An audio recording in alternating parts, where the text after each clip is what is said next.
हमारे पास रिमांड पे है और 7 एफआईआर की इन्वेस्टिगेशन अंडर प्रोसेस है।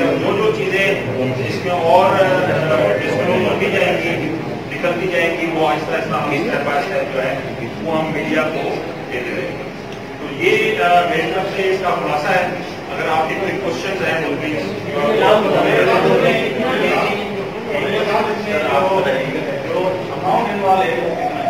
लेकिन अमाउंट का मैं आपको एक गुजारिश करूंगा, अमाउंट जो है वो इन्वेस्टिगेशन लेवल पे हम बता सकें। उसका रीजन ये है कि किसी के 5,000 है, किसी के 10,000 है, किसी के 15,000 है।